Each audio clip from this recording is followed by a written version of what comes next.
Well, hello there, and thank you for tuning in to an episode of Working Musicians, where I'm your host, Dris Organica. And as usual, I'd like to thank Miller High Life for inspiring me to do this episode. But in reality, I don't even need Miller High Life to help inspire this episode. Let me tell you why. It got me a new little something that came up in the mail. I want to turn the volume up on it just a little bit.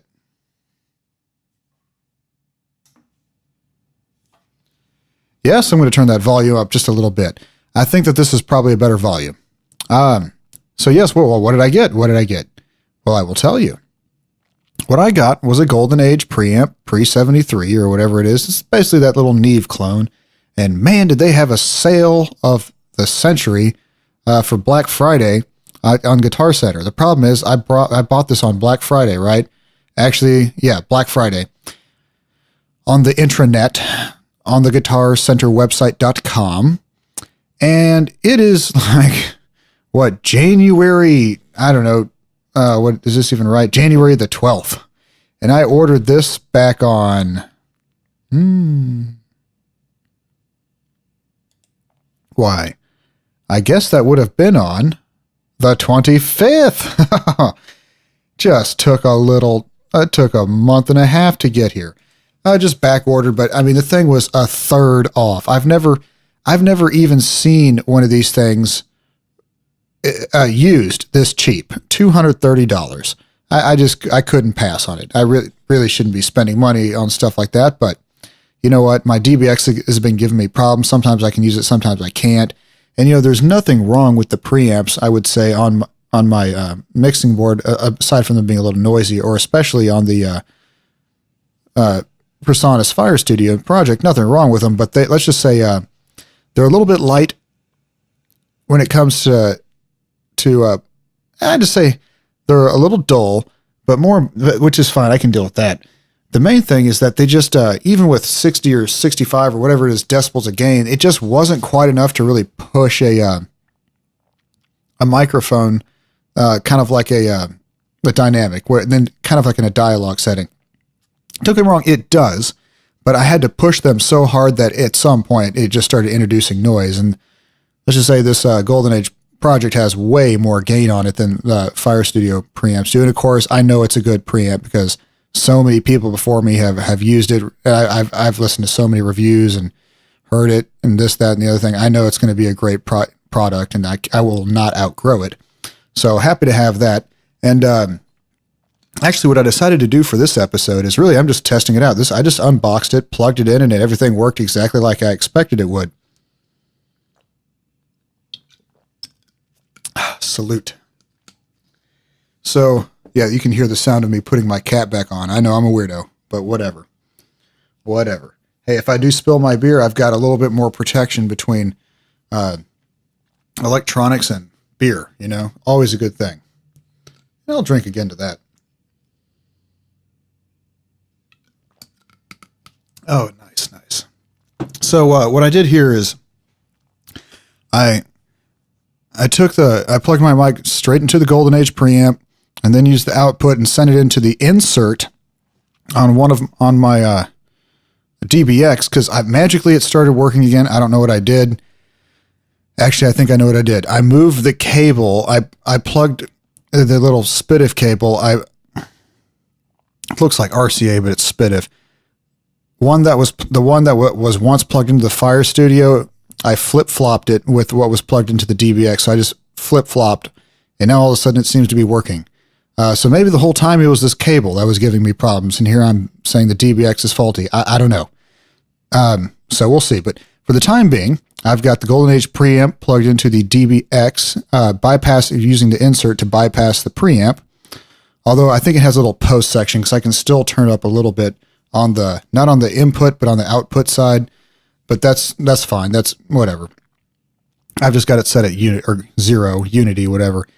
So pretty much I'm just using the converters on the DBX, which, while some would say the DBX preamps aren't anything great, from what I've observed, they're definitely better than what's on the Fire Studio project. But in particular, the converters are quite a bit better. That's really where this thing shines. And I've talked about that unit before, so it's no big secret how I feel about it. But when it works, it's great. When it doesn't, who cares? So in theory, this is the best possible signal chain I can produce. I got I took the Behringer compressor and all that out of the loop. And what I noticed is when I was using the Behringer compressor and the Sun mixing board to add some stuff, well, it added some. It also took when I really got to listen, it added so much noise to this signal chain that it's just like, not really worth it. And then I plugged it into the DBX. I'm like, wow, this is so much better sounding and clearer. Sure, I might have to apply a little bit of software compression and gates and whatever. That's fine after the fact. You never know, but it's not a big deal. I still get it done. I'll just have to set a threshold after the fact and make sure everything works good. So I'm real tempted to kind of hear how this whole thing sounds. But the Golden Age project, I mean, for me, it's kind of hard to want to buy anything. Like my budget for everything is usually around $100, right? And I never see one of these for $100. I mean, I think they're like $350 new and worth every penny of it. And one of the reasons why I guess I never really jumped on the Golden Age Preamp, even when I've seen them as cheap as I think I've seen them for $250 before, but usually you see them for about usually the cheapest you ever see them is $275, and the one that I saw for $250 looked like it had been used quite a bit. It was pretty beat up, but usually they're about $300, used and $350 new. So it's like, well, what the heck? So when I saw it for $230, I just had to jump on it. But one of the reasons why I hadn't really actively pursued it and bought it in the past is because, well, I like that it's very colored and I like what it does. Really, the thing I think it is absolutely the best on, not a firsthand experience, just on what I've heard it on, where I think it really is super awesome, is on electric guitar cabinet miking. I just think this thing is great for that, and I think it's pretty good for snares and kick drums, but that's not really what I record the most of. Now, I can say, I know it will be very good on bass, whether you mic it or DI it. However, getting a good, strong DI sound on bass, I don't think is as challenging, and buying something just because it's good on bass DI, well, hell, that can be achieved for much less money than $350 or the $230 I paid. But what I do know it does is that it provides a lot of gain, and it does so pretty darn cleanly. Sure, if I pump it up to 80, if I max out the gain and output, I'm sure it's going to introduce a little noise. I don't expect it not to.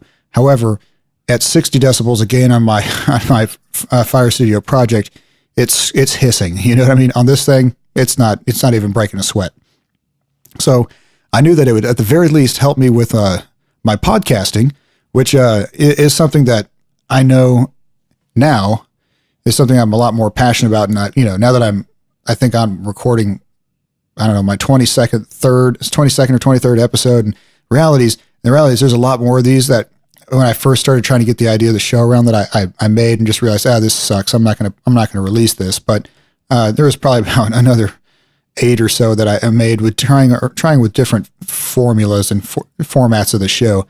But now that I've, realistically, I'm into my 20th something episode, I realized that, hey, this is something I'm serious about, and I'm going to keep doing this for a while. It's one of those things I'm not really expecting it to be especially successful, but it's enjoyable. I like it. It's therapy for me, and it's pretty nice. And it gives me an excuse to sneak up here and play with my studio stuff. So definitely very excited about that. So I'm going to take a little pause here. You won't really notice it so much, but I'm just going to pause and listen back to my dialogue and see how everything's coming out. Because if it sounds like shit and I'm having major problems, there's no point in me continuing much past, the 8, 9, 10 minutes I've been going so far. So, alrighty, I'm going to hit pause and I'll be back in a moment. All right, so I got a chance to kind of listen back to it, and I got to say, sounds pretty darn good. In fact, it's safe to say, just by testing it with my dialogue alone, it definitely sounds better than anything else I've used. Now, I might do a little shootout with it, just again with the DBX, because I can tell that it definitely has a different, sonic quality to it, and you would expect it would. One's tube, one is not. One's a transformer with like this Golden Age Preamp is transformer, but it's got very little electronics in the way of it. It's kind of old-fashioned, right? Whereas the DBX is a tube. Supposedly, it's not a starved plate tube, so that's good. But just to kind of give you an example of the settings I've got the Golden Age Preamp at, let me take a quick look-see.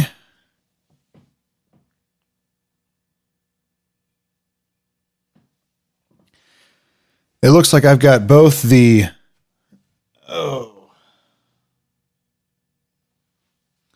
both the gain section and the output section somewhere around, like, I would say around the 85% point. And I wanted to turn it up pretty good because, you know, at the end of the day, I don't feel like yelling into the microphone, but also because I like a nice strong signal going in. I've kind of, that's just where I've got my presets for my vocal or my dialogue presets in my software set up. And it just tends to make it easier. I don't have to play with thresholds quite as much. If I kind of know I need to set it to about, I need to get it to where my peaks at around 80% on the DAW meters. So I just keep it there. And I also wanted to see how this thing sounds when you kind of push it a little bit. Because really, where you get the most character, I would say, out of this Golden Age preamp is when you push it. Not that if you back off the input and use a little more output section on it, that it can't be very clean. I can tell this thing is very, very quiet considering how loud I'm pushing it. I mean, it's I don't really hear it. That's great. I'm sure if I crank up the volume of what I've recorded and turn off the gates, I might hear a little something, but I mean, it's pretty minimal. I mean, nobody's going to notice. So I'm real pleased so far with how quiet it is. I'm also pleased with how just clear it is and how transparent it is, considering how much I've got it pushed. Now, I'm sure that if I were to back it off, it would kind of lose a little bit of color, but for what I'm doing, I actually like it. Sounds good. I don't like when I would use the, in particular, the Presonus, I always felt like it needed a little bit of help to get the sound, more up to broadcast style, I should say. So that's where I toyed around running it through the Sunboard, because the Sunboard does do something nice on unfortunately, it does it at the expense of noise. So that's kind of the catch-22.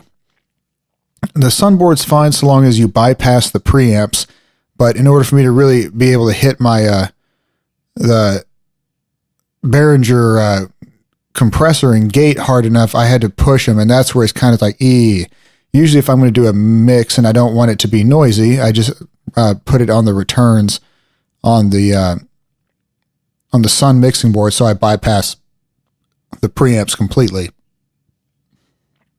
And that allows me to just use it as a summing board and use the EQ and panning and all that, and make my my final level adjustments via faders, And it's definitely good for that. But the preamps, a little bit noisy. They can be pleasant when used sparingly and when used on certain sources, but outside of that, let me just say this, I've never used them on any of my material, but I have used the board to mix my personal material, so just one of those things. But so far so good. So I figure hey, this sounds like a winner so far, and I'll play around with it more and I'll tell you what I think of it. But the truth is, it's not like anything I'm likely to tell you is going to be completely groundbreaking and revolutionary, because this thing's been out for a little while and a lot of people have sung its praises. So just add me to the list. I mean, I think it sounds great, and especially for what it costs.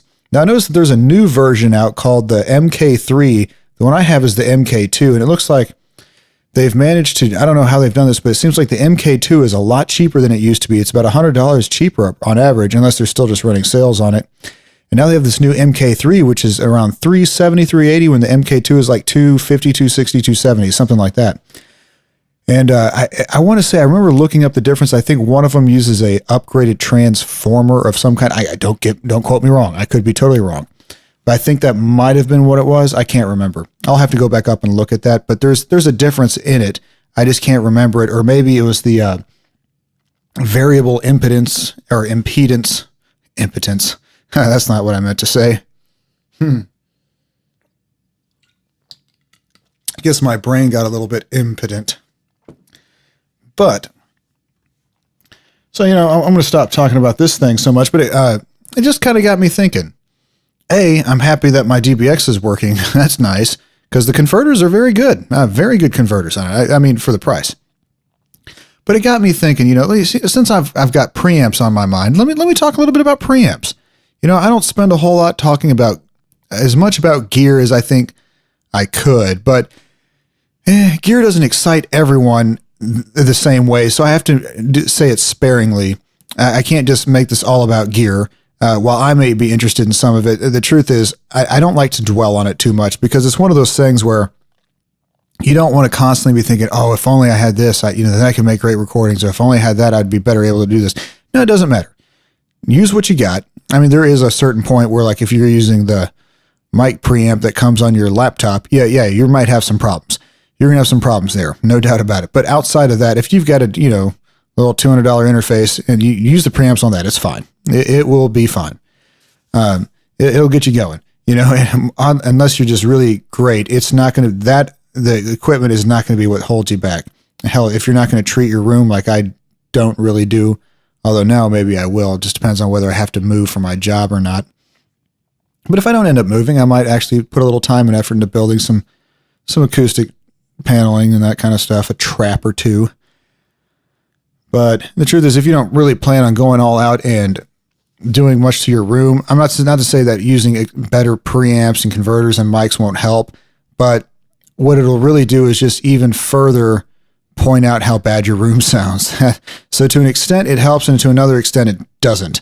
But, definitely I've noticed an improvement in my dialogue quality just by using better preamps, and in my recording quality by using better gear. But at some point, if I were to buy any better gear in my hands right now without a treated room, I don't think is really going to do me a whole lot of good. So I'm not going to go talk about super, expensive, preamps, you know what I mean? Not to say that they're not nice and aren't deserving of their price tags, but I think me talking about like A designs and, Manly is probably not, there's just not really in the scope of what I do. And I think most people who would potentially be listening to the show, that's not really in their scope. Not to say that we can't talk about that stuff a little bit, but that's boutique. I'm not really here messing around with boutique stuff on working musicians, right?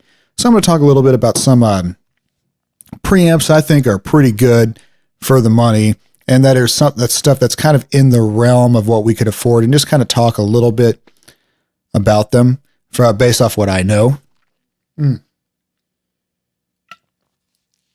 So I already went ahead and started with the Golden Age, and like I think it's a great something to have.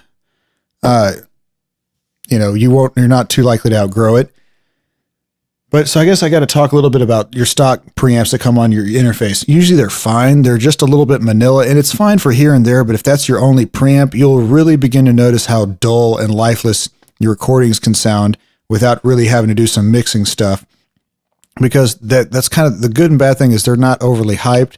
The bad thing is they're kind of boring. You know what I mean? They're not too tinny, not too mellow, just kind of very, very neutral. And so I think having a character preamp, something like the Golden Age project, is a great addition to it.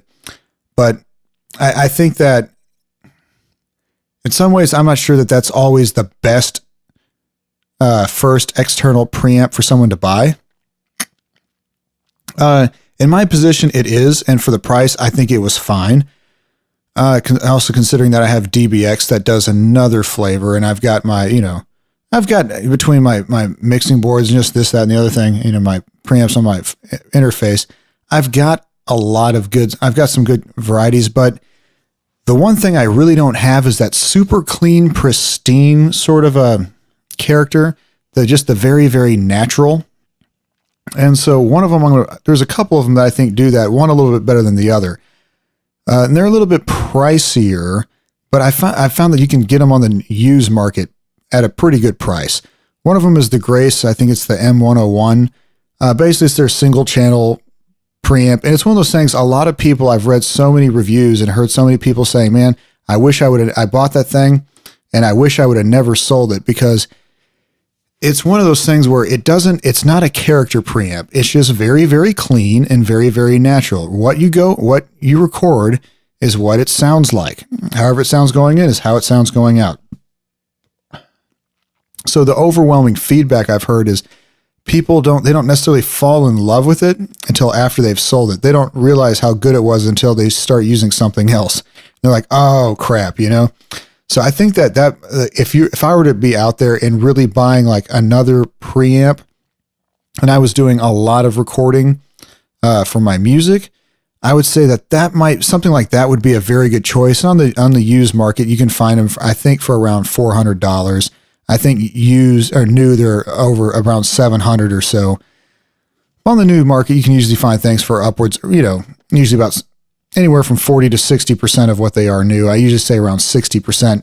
Once you get too much below 60% of new price, you start finding very beat up gear.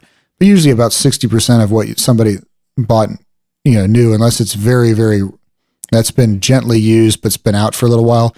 It's about what you pay for it. So it's fair to say for around $400, you could probably pick up a Grace 101, and it would be worth every penny, assuming it's working right. Another one that I think has a little bit more color to it, but overall is pretty clean, is the Focusrite ISA. What is it? ISO 1? Oh, geez. Oh, what is this damn thing called? It's a Focusrite preamp. It kind of reminds me, I think there's like a Universal Audio preamp that looks very similar to it. It's like a vacuum.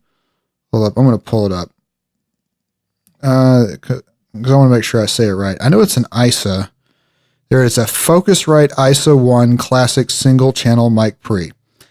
And it's got like this little handle, right? It's kind of one of those things that I think it also is nice because you can use it live, and it's just nice. It's a nice little thing to have for like, especially vocalists. And it has the option. Oh, this one, it looks like this one comes with it. Okay, so that's cool. Is that right? Because this is $500. I don't remember them being quite that expensive, but the one I'm seeing is $500, and it looks a lot like that Universal Audio. I think it's an S600 or S610 X something solo, but theirs is a vacuum. Theirs is tube, if memory serves me right, the Universal Audio. I just know it looks kind of like that in shape and design. But as I'm looking at this Focusrite ISA 1 single channel mic pre, it also shows that it looks like SPDIF or ADAT out, so that's cool. It also has some kind of conversion on it too. So that's nice for you folks who also have, a SPDIF input on your interface.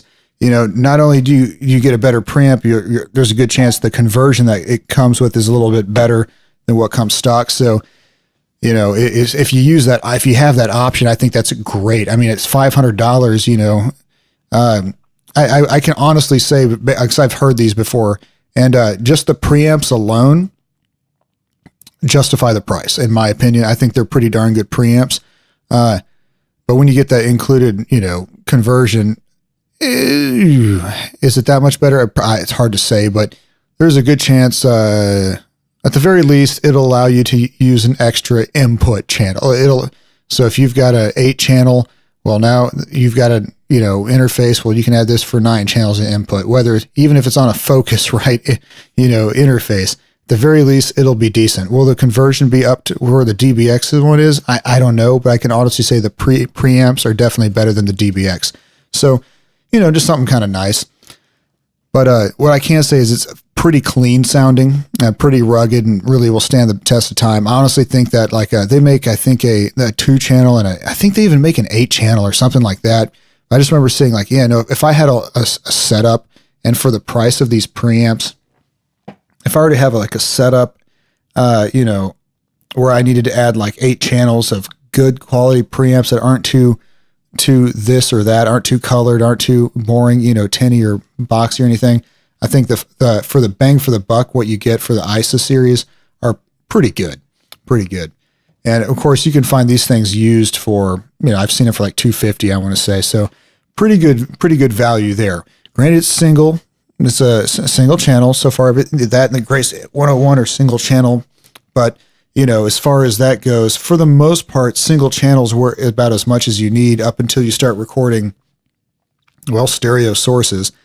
But that's where it's kind of that's why I always had a hard time wanting to buy a single channel preamp as my first external preamp, because and everyone's different. It depends on what you're doing. But if you're like what I call the singer-songwriter, and you play acoustic and sing, there's nothing wrong with just buying a single channel preamp. But the only problem is, and this is why I didn't jump on the Golden Age Preamp as my first external, is that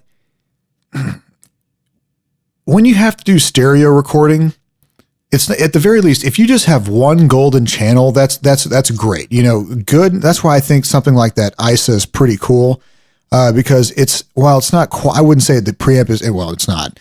It's not quite as good and clean sounding as the Grace M101, but for a first additional preamp, it's pretty nice because you're going to have pretty good conversion, but a pretty good, basically you get an extra input, you get good quality conversion guaranteed, and you also get a good quality preamp. You know what I mean? So at $500, I don't know if it's quite worth it to me when I can get a DBX for around that same price, and I get 2 channels. I would say you get like 85% of the preamp and I'd say the overall, the unit, the DBX sounds probably 85% as good as the Focusrite ISA. However, for the same price, you get 2 channels. So that's where it was kind of a tough sell for me. And I don't know, maybe it's closer to 90%, but that's where it gets hard. If you have to do a lot of stereo miking, which I personally prefer stereo miking an acoustic guitar. Now if that's really the bread and butter of your song, they just need to take up a little more space. Now, if it's just like one part and you've got, 2 electrics, a pipe organ and some other stuff going on, then yeah, a single mic is perfectly fine. And as generally, that's exactly what you need for a more of a texture style acoustic guitar. But, if let's say there's a lot of things where you just need 2 microphones to stereo mic a source, like overheads. So to me, it's kind of hard and for me to recommend buying any preamp that's not dual channel as people's first external preamp, because in and within itself, it's great, but it just feels like it only gets you half the way there, But at the very least, having one golden channel is better than 2. I'd rather have one really good channel than 2 mediocre channels. But that's just how I feel about it. Now some people don't have the need to do as much stereo miking, and that's fine. Nothing wrong with that. So, I've talked about my DBX and why I thought it was in the past episodes, but basically just to reiterate, the DBX, the DBX 386.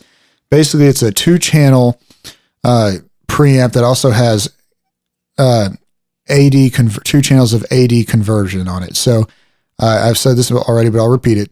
The preamps are better than what's on my PreSonus, and the converters are better on it than what's on my PreSonus. Well, I'll say that are either one of them just like super way like night and day better? No. Then the preamps to preamps, comparing the Fire Studio and the DBX, they're definitely the DBX is better, but I wouldn't say it's night and day. Definitely the converters on the DBX are better than the PreSonus, but is it night and day? No. But when you compare that, you get the platform lift you get by combining the preamps and the converters, it is night and day. It sounds much better. So the sum of the parts is much greater with the DBX. So that's why I jumped on that. And I really like the converters on it. And I figured, hey, at the very least, I can use those converters. And I decided that I want to use another preamp with it. Let's say I do get a really nice preamp or a different color. I can still use those better converters. So I thought as far as a platform, it was a better and smarter choice. And it also gave me 2 additional inputs via the Spitif RCAs on it. So, or coaxials, as they say. So I think it's just kind of hard to beat that as your first preamp choice, especially if you have if you have Spitif on your inputs on your interface. To me, just whatever you got to do, get a 2-channel Spitif input interface, unless you have a lot of money to spend. I think another contender at close to this, that's actually cheaper than the DBX, is the Art Pro MPA2. Now I think for around $200 or $250, they make a a starved plate tube dual channel mic preamp, and it's pretty good for what it is, and especially for the price. It's great. Now, maybe it's $300, but around $250 or so. Pretty good preamp. I think it's one of those where it gets such great reviews, and I think the reason why, based on what I've heard, because I've heard audio examples, I haven't personally used it, but I have researched it quite a bit and listened on the forums to what people have posted and reviews and stuff.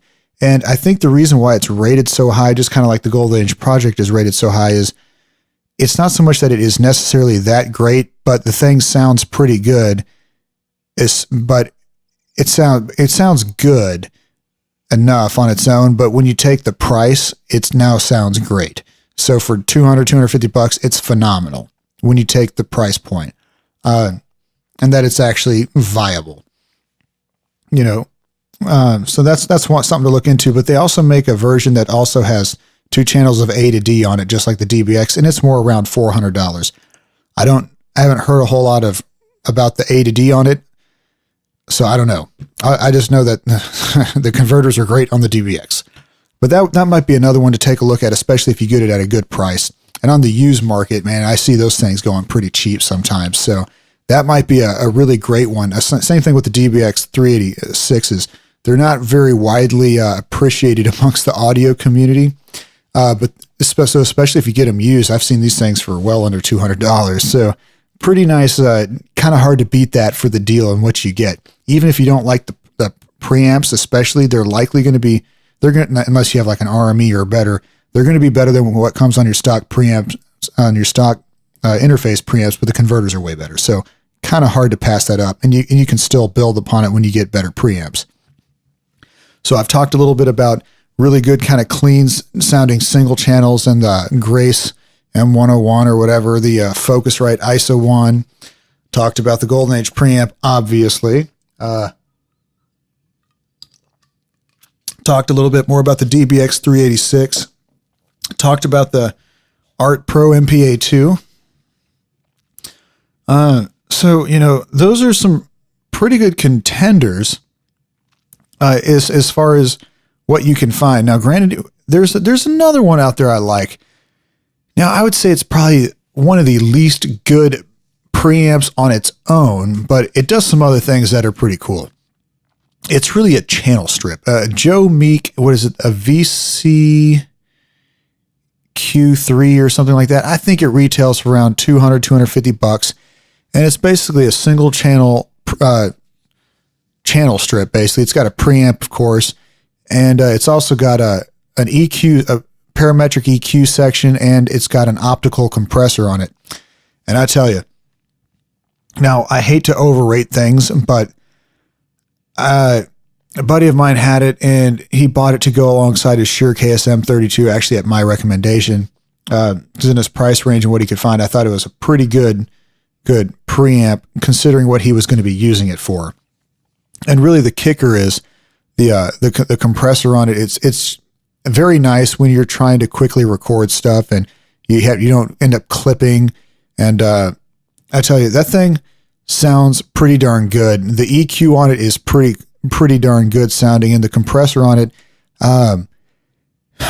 it depends on which it's hit or miss, right? But if used sparingly, it definitely is nice. It will help tame that vocal track and help prevent that occasional peak and spike. But if used as an effect, it's pretty damn cool. In fact, on some of my songs, I use that on several of my recordings for my lead vocals, alongside with the Shure KSM32. And so, some different songs, I use different preamp settings, EQ and all that stuff. But man, that thing was great. It got me a good sound very quick. The only thing is you got to really kind of pay attention to that compressor. It's real easy to go too far with it, but so it did well on vocals. You just have to be very conservative with it. But where that little VC3, is that what it's called? Or is it VCQ3? But it's a little Joe Meek compressor channel strip. but it is super cool on bass. I gotta say, this thing is cool on bass, man. Very, very nice. And it also sounds nice on other things, but I just thought, like, in particular, it was pretty cool on a bass. I really liked it on, I used it on something else in the mixing process, but if you use it on a mixing channel for an instrument, you can tell it'd also be good to record it likely. But I like I think it was on, it was kind of like, you would use a, oh, come on, what are they called? Shit, hold on, I've got a plugin that emulates this, and this really drives me nuts. I hate it. Like when I know what I'm talking about, but I have this short where I forget what things are called. Oh, it kind of emulates sort of like that API sound. That's what, it's not that it emulates API, but it's good for a lot of the same things that APIs are. So I would say it's pretty good for kick, snare, bass, and I haven't tried it on electric guitars, but considering how I know how it reacts, it would probably be pretty cool in a lot of settings for electric guitar. And something else I thought would be where it would really be cool is, since it's so cheap, you can buy two of them, which is awesome. Now, granted, it doesn't have the conversion on it, right? But the A to D. But what while you don't get that, you get a compressor and EQ on it, right? Both of which are very useful, right? But optical compression is really, I think, it's a very slow compression, and it's a very character compressor. So it's not going to work for everything. I would not use an optical compressor in the situation where you would use an SSL style compressor, where you want very clean, transparent compression. That's not what it does. It's very good for flavoring things. So personally, what I think, and I think that generally the home and recording kind of working musician type of person is really in need of things that add flavor. Based on some of the stuff I've heard out there, like I'm a big Reverb Nation fan. I like to listen to stuff on that and just hear what's out there and compare myself and see who's out there doing cool stuff. There's a lot of people doing some really cool stuff from random places all over the world. But where I thought it was pretty cool, and I've actually considered buying them because I can find them used for around $100. So hell, for $200, I could put that on like a bus, like a mix bus, right? And have, some nice EQ and, very good compression for a mix bus. Optical, I think, is very good for mix buses. And granted, it's not the thing you want to go crazy with, just kiss it. Because generally you want to just kiss it on your mix bus unless you're going for something real interesting or creative or stupid for that matter. But I think that, hell, buying a couple of those is a pretty damn good investment because, it'd be great for overheads, drums. It's just, I think it's a good place to start. And it's probably about as cheap of a way to start, and it's good for a lot of things. So even if you outgrow the preamps on it, which I would imagine you would, you can always bypass them and use the EQ and compression on your mix bus. And if you need to boost the signals, well, that's fine. You can do that too. So I think the VCQ1 or whatever, VC3Q, I think that's what it's called. I think it's the Joe Meek VC3Q. I think that gets a big thumbs up from me because it's very, very useful. And it's one of those things that, yes, you will outgrow the preamps. They're not especially great. I'd say they're a little bit better than what comes on your stock. They're definitely better than what comes on like my Personas, but it's pretty marginal. But when you consider that you get the really cool sounding EQ and compression with it, and that it can be used on a mix bus too, or on different channels, or let's say you want to go you want to do some outside of the box mixing, like for whatever reason, you want to use it on your vocal channel. You can route it out of you don't even have to have a mixer. You can just route it out of your interface and back in and get a little outside the box flavor on it. So that's why I think when you consider all that you can use it for, it's kind of like a pretty nice Swiss Army knife. And at the price point that I see them used, it's kind of hard to beat. So let's see here. So I've mentioned a few brands and types of preamps that I like for the money. And I don't want to get too technical with these things. It's just my opinion. And there's other companies that make some pretty cool stuff out there. Don't get me wrong, but the problem is there's a lot of these kind of preamps that I like, and there's more companies that make them where they're kind of in the, $700-800 a channel price range, where they're a little bit cheaper than some of the boutique guys, but they're competitive with them and they're very good sounding. The problem is, when it comes to resale value, it's hard to say whether they hold their value because it's hard to find them used. You know what I mean? So, and personally,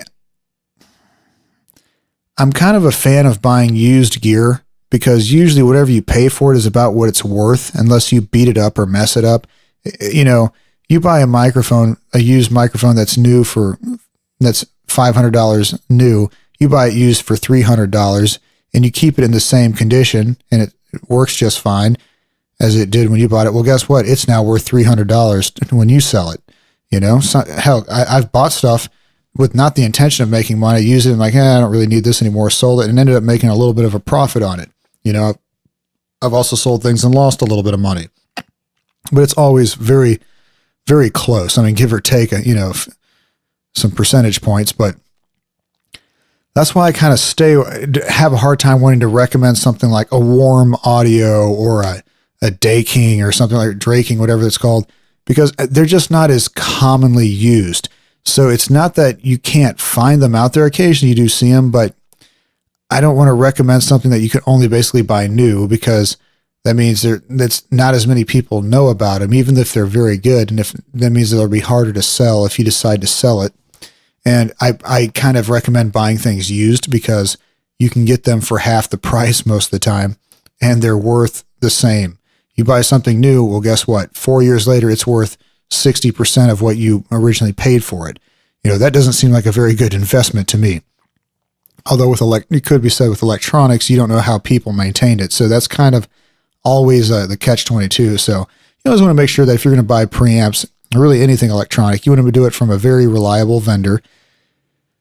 And make sure that if you get a problem that, they will honestly work with you so long as you're honest with them and realistic. But yeah, so just kind of a recap. I like my new Golden Age preamp. It sounds pretty good. Very happy with it, and I'm going to likely be using it on other episodes. I've considered, since I've owned it, and while I'm talking to you guys, about maybe trying out doing a little shootout thing, because I kind of got to thinking, here I've got enough to where I could make maybe an interesting shootout, and I've done a mic shootout. I have not really done a preamp shootout, and the only problem I have with this is that microphones are pretty drastic. Usually it's a pretty drastic difference from one mic brand and style to the next. With preamps, it really isn't quite as drastic, and I would have to make the examples very extreme, which I'm willing to and capable of doing. The problem is, by the time I render it into MP3 and you're listening to it on your earbuds or on laptop speakers or whatever you're likely listening to, there's a very good chance that the differences aren't going to be quite so noticeable. So that's one thing I have to take into consideration, but I am tempted, just for my own personal, curiosity, doing a comparison with the three different preamps. Just let's do a little microphone and acoustic, doing a bass DI, and then maybe singing through it. Each one, between my stock PreSonus interface preamps, and then the DBX preamp, and then the Golden Age project. I'm definitely curious about doing that. And then also doing the exact same cycle, only using different converters. So on one DBX, PreSonus, and Golden Age preamp session, using the DBX converters, and then on another one using the PreSonus, just so you can kind of see, I can see, and y'all listening can really not see, but hear how much of a difference there is between conversion. How many more percentage points, in your opinion, do you get from better conversion versus better preamps, and that kind of thing? Just helping people make a more educated purchasing decisions. And to be perfectly honest, I'm a big fan of it when people do shootouts and this kind of thing. The problem is there aren't enough shootouts in kind of the low mid tier of gear. And that's where I kind of have a problem. Like, most people will shoot out a preamp, and this is it compared. This is my whatever compared to this, and that's great. It's my PreSonus Blue Tube, which I think those things suck. But my PreSonus Blue Tube compared to my PreSonus stock preamp, or my Focusrite preamp stock interface preamps, and it's just like, who cares? There's really not a whole lot of difference. I mean, they sound a little bit of I guess you could say color added, but they're not. That doesn't really help. So I think it would be something that'd be beneficial. The problem is when you do it on MP3, it's kind of hard for me to say it's that beneficial, but I'll probably do it for my own research. And then if I think that it's actually worth the listen and that you can actually tell a difference, then I'll probably make an episode and post it. But I've seen too often where it's just because of the way they did their little shootout experiment and then rendered it down. It's like, dude, nobody's going to be able to tell the difference. Like, it's just a complete waste of your time. And the truth is, you really don't notice sometimes the difference in quality on a single source. It's really when you start making a mix, when you start adding more tracks to a song, you may not notice it so much with just 4 tracks. I mean, you will notice it, but you'll notice every time you add another track using the same preamps and converters, especially the same mic, you begin to really find what its deficiencies are, or where it sounds good, where it doesn't, and what in particular, it just starts sounding, bad when you use the same preamp and mic combo every single instrument on every single track. But really where the preamps make the most difference is when you start stacking tracks on top of each other and trying to mix them. That's when you begin to realize, oh, okay, there's just a certain amount of life and just kind of like realism that's added that seems to be present in more expensive and nice preamps that is lacking in the stock interface preamps. And I think that's probably the best way to describe it. There's a certain amount of life and realism that is not as apparent in cheaper preamps. And fair enough, right? And that's really the big difference. It's not something you necessarily notice just on its own, but once you start to stack them together, it becomes very, very apparent. And I'm not the first person to say this, but it's just my personal observation. I agree with what others who have said this. So, all right, I'm going to quit rambling on. It's been a pleasure, and I'll talk to y'all later after I get done playing with my preamp. Ooh. All right, bye-bye.